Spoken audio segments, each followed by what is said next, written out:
ભાવનગરની દીકરી યજુર્વી જોશીએ અમદાવાદ ખાતે આયોજિત પ્રથમ વર્લ્ડ યોગાસન ચેમ્પિયનશિપ 2026માં 2 સુવર્ણ ચંદ્રક જીતીને દેશનું નામ રોશન કર્યું છે.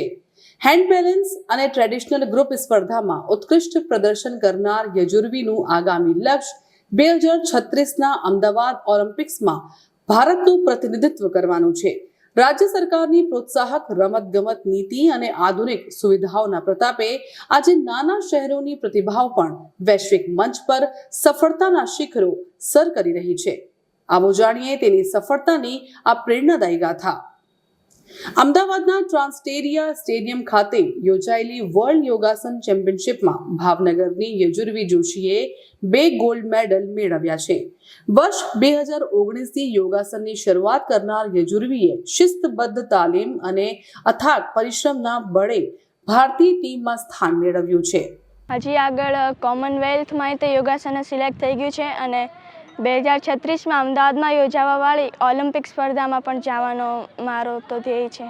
કોમનવેલ્થ ગેમ્સમાં યોગાસનનો સમાવેશ થતાં જ તેણે પોતાની તૈયારીઓને વધુ વેગ આપ્યો છે.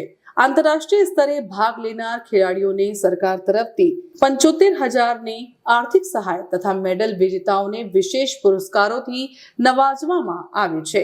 પરિવારનો સાથ અને સરકારનું આ પ્રોત્સાહન જ તેની સફળતાનો મુખ્ય આધાર છે.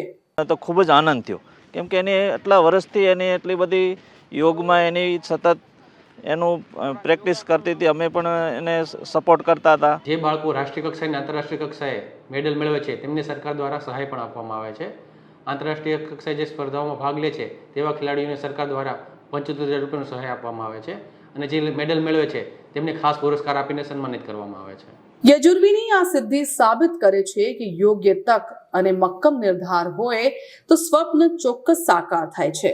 ગુજરાતનું આકાર પામી રહેલું સ્પોર્ટ્સ ઇકોસિસ્ટમ નવી પેઢીના ખેલાડીઓ માટે ઉજ્જવળ ભવિષ્યનો માર્ગ પ્રશસ્ત કરી રહ્યું છે.